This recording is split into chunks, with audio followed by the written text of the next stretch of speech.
آج ہم نے دو تین چیزوں کو بیان کرنا ہے. دو حدیثیں ہیں. میرے آقا فرماتے ہیں من صام رمضان ایمانا واحتسابا غفر له ما تقدم من ذنبه ومن قام رمضان ایمانا واحتسابا غفر له ما تقدم من ذنبه.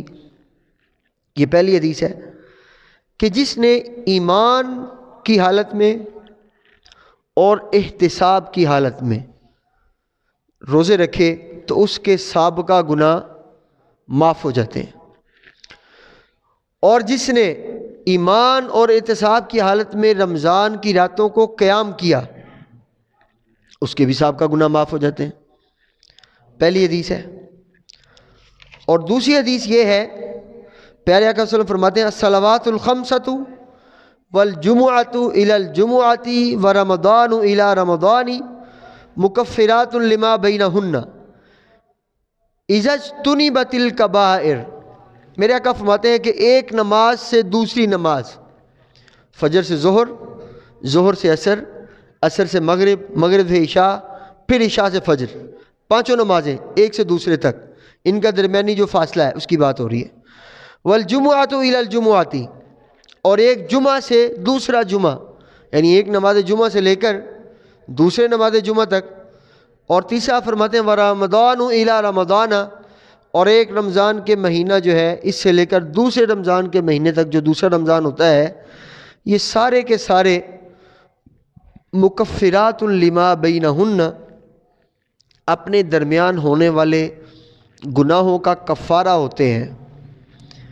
اذا اجتنبت الکبائر، شرط یہ ہے کہ کبیرہ گناہوں سے اجتناب کیا جائے، یہ شرط ہے. یعنی مطلب کیا ہے اس بات کا؟ مطلب اس بات کا یہ ہے کہ جب انسان ایک نماز پڑھتا ہے، فجر کی پڑھ لی فرض کر لیں، اور ظہر تک اگر وہ کبیرہ گناہوں سے بچا رہا، کبیرہ گناہوں سے بچا رہا، یہ کسی دن ہم بڑی تفصیل سے بیان کریں گے کبیرہ اور صغیرہ گناہ کی تعریفیں کیا ہیں، ویسے مختصر ہم بیان کر چکے ہیں. چلیں خلاصہ یہ ہے کہ ہر وہ گناہ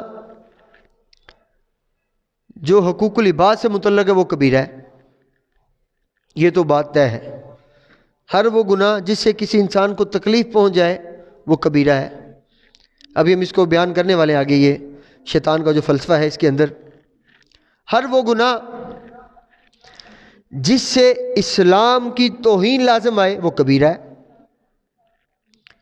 ہر وہ گناہ جو اسلام کی بدنامی کا سبب بنے وہ گناہ ہے، یعنی وہ گناہ کبیرہ کی بات کر، وہ گناہ کبیرہ ہے. انسان کے کاموں کی بات، انسان کے اعمال کی بات ہو رہی ہے.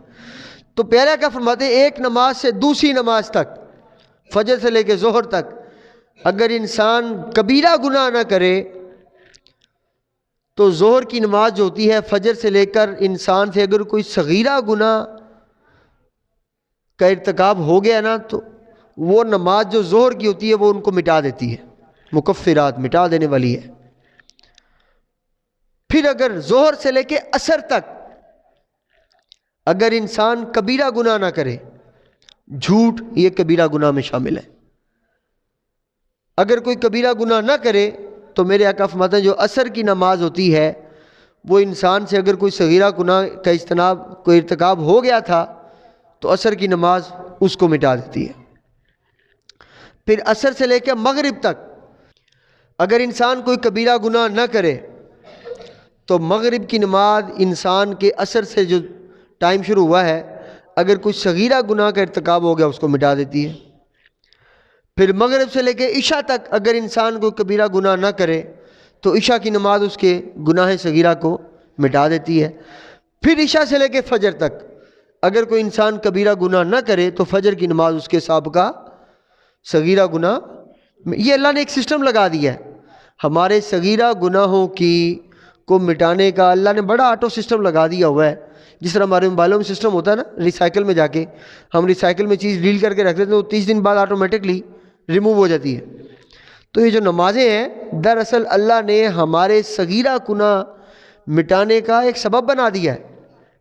اسی طرح جمعہ سے لے کے جمعہ تک، ایک جمعہ کی نماز سے لے کر اگلے جمعہ کی نماز تک اگر انسان کبیرہ گناہ نہ کرے تو اس دوران اگر کوئی صغیرہ گناہ اس سے ارتکاب ہو گیا تو اللہ ان کو مٹا دیتا ہے.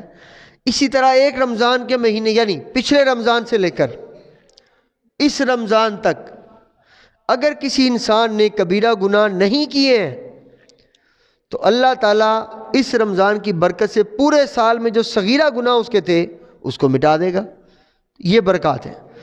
تو اس حدیث سے پتہ چلا کہ جو پہلی حدیث ہم نے پڑھی ہے من صام رمضان ایمانا واحتسابا غفر له ما تقدم من ذنبه، کہ جو انسان ایمان کی حالت میں اور احتساب کی حالت میں احتساب کی نیت سے روزے رکھتا ہے اللہ اس کے سابقہ گناہ مٹا دیتا ہے. تو وہ سابقہ گناہ صغیرہ ہوتے ہیں، کبیرہ نہیں. ایسا نہیں ہے کہ پورا سال لوگوں کے ساتھ فراڈ کیا، خیر ہے جی رمضان آ گیا اب تو مٹ جائیں گے گناہ سارے، ایسا نہیں ہے. پورا سال جھوٹ بولا، خیر ہے جی رمضان آنے والا ہے گناہ مٹ جائیں گے، نہیں ایسا نہیں ہے. پورا سال ملاوٹ کی، پورا سال حرام کمایا، پورا سال چوری کی، گناہ کیے، لوگوں کو تکلیف پہنچائی، لوگوں کے لیے تکلیف کا سبب بنے، خیر ہے جی رمضان آ گیا ہے اللہ نے نبی نے فرمایا جس نے روزے رکھے بخشش ہو جائے گی، نہیں. گناہ صغیرہ کی بات ہو رہی ہے. کوئی یہ نہ سوچے کہ خیر ہے پورا سال گناہ کر لو رمضان آنے والا ہے بخشش ہو جائے گی، ایسا نہیں. بخشش یہاں گناہ صغیرہ کی ہو رہی ہے جو کبائر ہیں، جن میں ام الفساد جس کو جھوٹ کو کہا جاتا ہے. سب سے بڑا گناہوں کی جڑ کیا ہے؟ جھوٹ ہے. جو انسان جھوٹ پہ قابو، آپ تجربہ کر لیں، اس پہ قابو پا کر زندگی اتنی آسان ہو جاتی ہے. نیت کر لیں کہ جو کچھ بھی ہو جائے نا جھوٹ نہیں بولنا، کھرا بولنا، جو بھی ہے سچ بولنا ہے. اس کی وجہ کیا ہے؟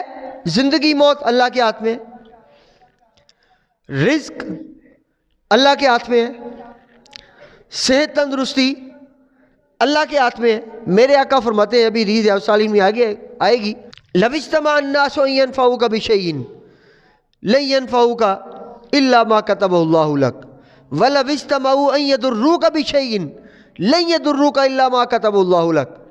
میرے آقا فرماتے ہیں اگر پوری کی پوری خلقت، پوری دنیا، پوری انسانیت اس بات پہ اتفاق کر لے کہ تمہیں فائدہ پہنچائے گی، میرے آقا فرماتے ہیں لن ينفعوك الا ما كتب الله لك، تمہیں وہ فائدہ نہیں پہنچا سکتے سوائے اس فائدے کے جو رب نے تمہاری قسمت میں لکھ دیا ہے. یعنی جو فائدہ رب نے تمہاری قسمت میں لکھ دیا ہے وہ اس نے تمہیں دے دینا، چاہے لوگ چاہیں یا نہ چاہیں.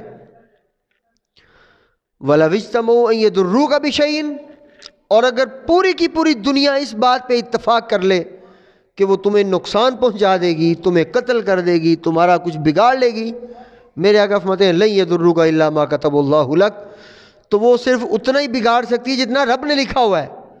اگر رب نے نہ چاہیا تو تمہارا کوئی کچھ نہیں بگاڑ سکتا. تو جب ہمارا ایمان یہ ہے کہ رزق رب نے دینا ہے، زندگی رب نے دینی ہے، موت رب نے دینی ہے، تو ہم جھوٹ کیوں بولے؟ پیسے کی خاطر جو رب نے دینا ہے، رزق کی خاطر، مناسب کی خاطر، منصب کی خاطر، اور جو ہے مراعات لینے کی خاطر، کیوں بھائی؟ دینی تو رب نے ہے. عزت ذلت رب کے ہاتھ میں ہے. اگر پوری دنیا اس بات پہ جمع ہو جائے کہ آپ کو رسوا کر لے گی تو یہ اس کی غلط فہمی ہے. وَلِلَّهِ الْعِزَّةُ وَلِرَسُولِهِ، عزت ذلت اللہ کے ہاتھ میں ہے. جس کو اللہ چاہے عزت دینا اسے کوئی رسوا نہیں کر سکتا، اور جس کو اللہ چاہے رسوا کرنا اس کو کوئی عزت چاہ کے بھی نہیں دے سکتا. اس کا تجربہ ابھی موجودہ الیکشن کے اندر اور حالات کے اندر ہم نے بڑی اپنی آنکھوں سے دیکھا کہ کیا حالات ہوئے. بہرحال تو یہاں ہم بات کر رہے تھے سب سے بڑی جو گناہوں کی جڑ ہے وہ جھوٹ ہے. جھوٹ کیوں بولتے ہیں؟ جب کوئی مفادات آ جاتے ہیں تو مفادات کو لے کر اگر جھوٹ بول بھی لیا تو یاد رکھ لیں کہ ان مفادات کی وجہ سے گناہ کبیرہ کا ارتکاب ہم نے کر لیا. وہ پیسہ پتہ نہیں 10 دن رہنا ہے کہ 20 دن رہنا ہے، لیکن وہ گناہ کبیرہ معاف نہیں ہونا. تو میرے آقا فرماتے ہیں کہ جس نے ایمان احتساب کی سن لے. احتساب کیا ہوتا ہے؟ احتساب یہ ہوتا ہے انسان اپنا احتساب کرے. احتساب اردو میں استعمال کرتے ہیں لفظ، ہم اپنا حساب و کتاب کرے کہ میں کیا کر رہا ہوں، کیا کر چکا ہوں، آگے کیا کرنا ہے.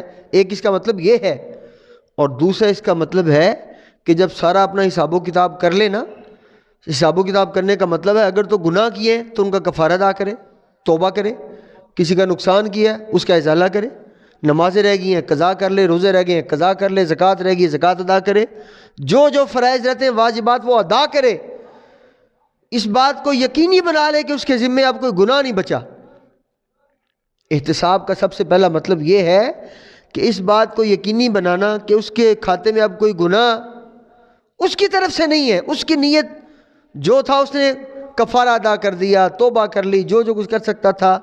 جب یہ یقین ہو جائے کہ بھئی اب میرے خیال سے میں نے کسی کا نہ برا کیا ہوا ہے، معافی مانگ لی سب سے جسے مانگنی تھی، کسی کا نقصان کیا تو اس کو پورا کر دیا ہے، جب یہ ہو جائے نا تو پھر دوسرا احتساب کا مطلب ہے پھر اللہ سے امید لگائے کہ یا اللہ پاک صاف ہو کر اب میں روزے رکھ رہا ہوں، یا اللہ میری بخشش فرما دے۔ یہ مطلب ہے اس بات کا من صام ایمانا واحتسابا، کہ جس نے ایمان کی حالت میں اور احتساب کی نیت سے اپنا حساب و کتاب کیا، بالکل زیرو زیرو کر دیا، کوئی گناہ نہیں بچا بھی، اب معافی بھی مانگ لی سب سے، کس کا نقصان کیا تھا پورا کر دیا، کسی کے پیسے مارنے تھے وہ واپس کر دیے، ادھار دینا تھا ادھار دے دیا، کسی انسان کا مجھ پہ کوئی ذمہ لازم نہیں ہے، نمازیں رہتی تھی قضا کر لی، روزے رہتے تھے قضا کر لیے، زکوٰۃ، جب بالکل انسان زیرو زیرو اس کا کھاتا ہو جائے نا گناہوں والا، پھر امید لگائے یا اللہ اب روزے رکھ رہا ہوں، یا اللہ تو بخشش کرنے والا ہے، تو میری بخشش فرما دے۔